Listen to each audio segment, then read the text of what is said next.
Welcome back to the channel, Tinman here. Now, I've seen a few posts lately on Instagram and Facebook about Desert Island Discs. It's a very old premise, I know. But lately I've seen a lot of people do what their Desert Island Discs would be. I thought to myself, Desert Island Discs, I don't know, what would I take? Then I thought, it's... Then it came to me, let's do one better. Instead of a desert island, what about a cabin in the woods? Exactly. Now, if you survive the night, never mind how long you're going to be staying there for, what would the 10 Desert Island Discs you take with you? Now, I've compiled my 10, and it's obviously vinyl. Now, I'm going to show you my 10. Now, it isn't always going to be, these are my ultimate 10 absolute favourites. These are the 10 I've picked now. It could change next week. It could change tomorrow, but right as now, these are my 10. So I'm going to show you my 10 Cabin in the Woods vinyl playlist. Here we go. We're starting off strong. Number 1, Evil Dead 2013. I lately have been playing this an awful lot. It's such a beautiful and dark and evil score. Wouldn't that be perfect if you're in a cabin in the woods and you were playing this? My God, it'd be terrifying. So yeah, this definitely has to be my number 1. Oh, it's just so good. It couldn't not be, to be honest. It has to be. Classic Evil Dead 2013. Big fan. Done a review for it. Go back, have a look, see what you think. That's number 1. Number 2, John Carpenter's The Fog. Hands down, my favourite John Carpenter score over Halloween. Yes, I know, but it is. This, for me, this score, John Carpenter's The Fog, it's got everything. It literally has everything. As I've said before in previous videos, I came from a seaside town, so when I put this record on, it just, apart from it being a beautiful horror score, it just takes me back to childhood by the sea and stuff like that. It's so brooding. Matthew's ghost story as a first to pluck out and go, yes, that track does it for me. It really does. I would not go anywhere without this. These basically, a lot of these ones are the ones that I kind of listen to if I'm out and about. If I've got a playlist or something like that, or I'll find some tracks on YouTube, I normally go for this stuff that's in this 10. But yeah, have to choose The Fog. The Fog is legendary. Legendary score. Definitely. Number 2. Number 3, Friday the 13th, Part 6, Jason Lives. My favourite of the Friday the 13th franchise, and my favourite score. An awful lot of percussion in this, and as a drummer, it's great. It is great. Oh, signed by Tom Matthews as well. Just because. Yeah, this score is everything. If you're going to be in a cabin in the woods, you might as well be in Camp Crystal Lake, because this would be perfect accompany score to go along with it. Imagine it. It'd be so good. I can imagine sitting in this little cabin now and putting my feet up, petrified by putting the needle down on all these scores. Yes, that's my ideal of heaven, being petrified in a cabin in the woods in the middle of nowhere with no one around me and it's all dark. I couldn't think of anything better. I really couldn't think of anything better. So yeah, Part 6, Jason Lives. What a score. Number 4, JC is back in the house, but with Alan Howarth this time. Halloween 3. Personally, I prefer this over John Carpenter's Halloween score. Yes, I know. Lynch mob, fire, pitchforks outside. Fair enough. But for me, Halloween 3. It's everything. The score now, I'm talking about the score. The film's amazing. I love the film. We've talked about it. We've reviewed it. Most of these we reviewed already. Go back and have a butcher's. But the score for 3 is so dark and brooding and perfect. Everything about it, the way it starts with the TV with the lines, so good. And I've chosen this one over the OG because this one has way more tracks. That's another reason why I'm picking these certain ones as well, because I could take the OG quite easily because the cover is beautiful. I didn't bring it up to show you because we all know what it looks like, but this has everything. Expanded score. It's got the classic what's it called? 2 More Days to Halloween. Yeah, what's it called? The actual track. Okay, it's escaped down my head. Yeah, the advert basically. It's that, which is London Bridge. But yeah, Halloween 3. It's got to be. It's got to be in the list. There's no way it could not be. So there you go. Number 4. Number 5. Aliens. Oh, I love it. John Horner, R.I.P. Legendary score. Everyone goes for Alien. Everyone goes for Jerry Goldsmith, and I love Jerry Goldsmith. He is in the list. But there's something about James Horner's score. It's just, it captures something. It really does. Especially the, what's the track called? Atmosphere Complex. Now, what's it called? I've got to find it on here. Combat Drop and the Complex. Those two. It's the bit before they get, where they're just about to land on LV-426, and it's just before things are gonna, what are they gonna go and encounter? And that score is just done beautifully. James Horner, and he had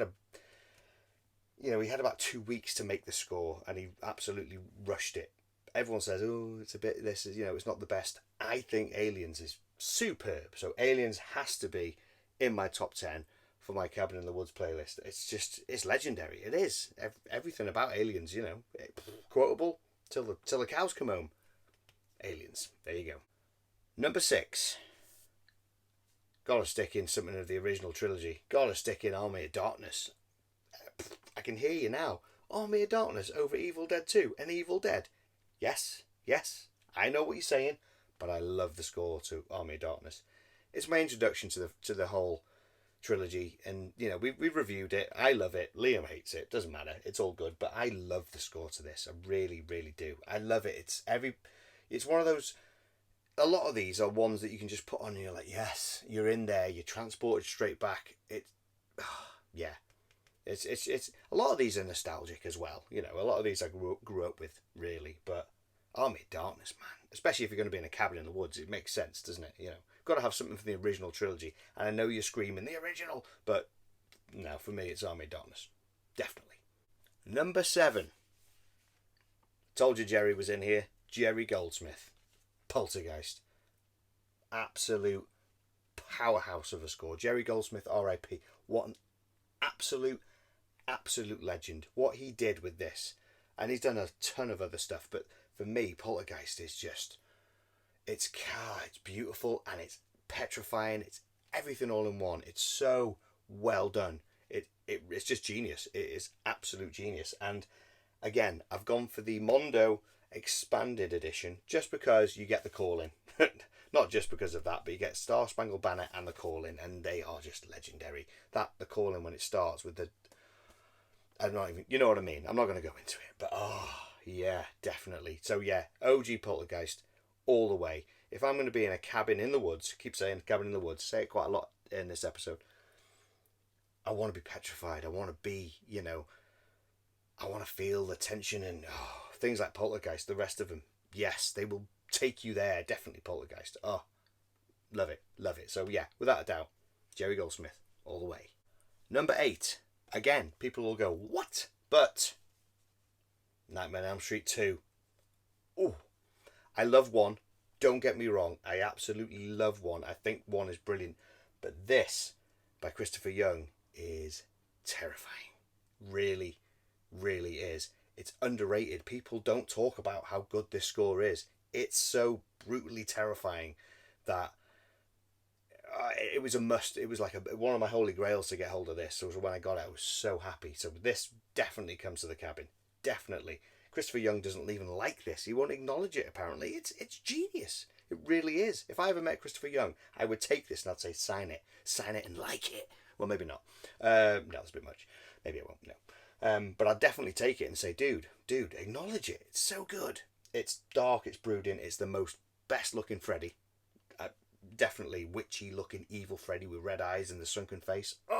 Nothing beats that. OG's great, don't get me wrong, but 2... he looks the business. Yes, it doesn't make sense. You're all my children now. Doesn't make sense because he's out in the real world. Blah, blah, blah. Doesn't matter. The score, beautiful. And if I'm going to be in a cabin, petrified out for my life, then I want this in the background to make me feel even worse. Oh, yeah, definitely. So Christopher Young's Nightmare on Elm Street 2, without shadow of a doubt. Number 9 has to be Ghostbusters. Has to be Ghostbusters. Not because it's not even scary, to be honest, but it's a staple of my childhood. Elmer Bernstein's score is just beautiful to me. Every note for me is great. It's just perfect. It's a perfect record for me. We have reviewed this as well. A lot of these we've reviewed, but go back and have a look and see our review. Liam was a bit like, oh, you know, it's a bit samey. Yeah, it is. It's the dun dun dun dun dun dun dun dun dun, the old Lewis theme. It runs throughout, so much so that we coined it the Ghostbusters. What do we call it? Syndrome? No, Ghostbusters syndrome. Is it syndrome?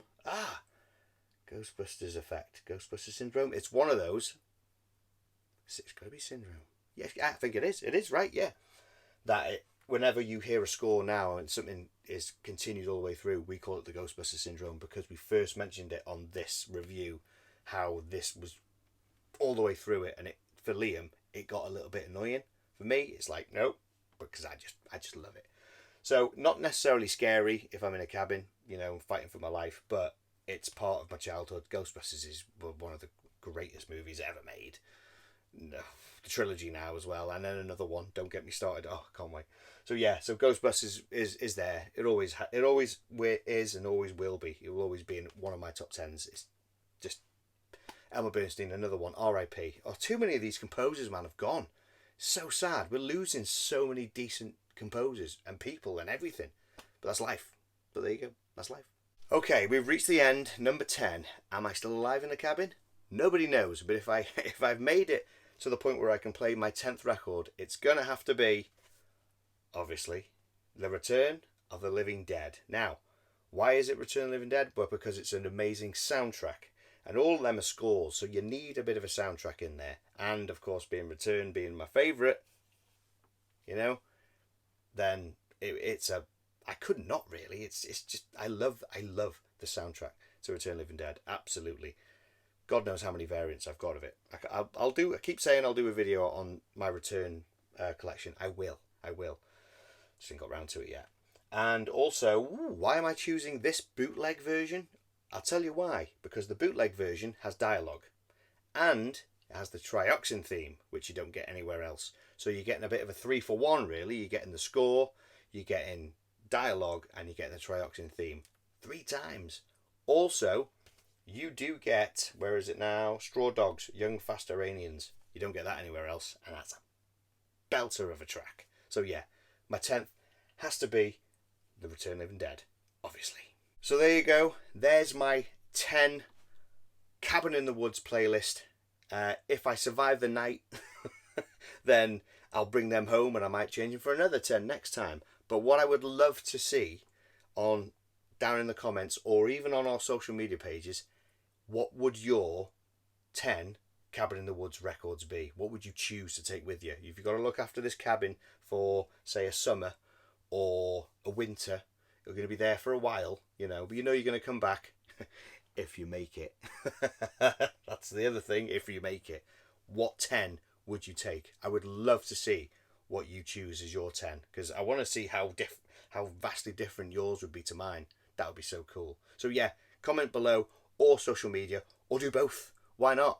So while you're at it, give us a like, give us a subscribe, tell your mates, tell everybody. And SP, we're coming back strong, baby. Soon, zombie flesh eaters. Yes, we've been saying it for a while, but we are coming back strong with zombie flesh eaters. We're carrying on the zombie thing. We've done night, we've done dawn, we've done day, we've done Shaun. Now we're doing zombie flesh eaters.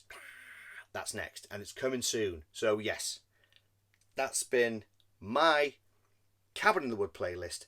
If I survive the night, let's see what yours are. And until next time, people, stay safe, stay tuned, stay sick. Tinman, out.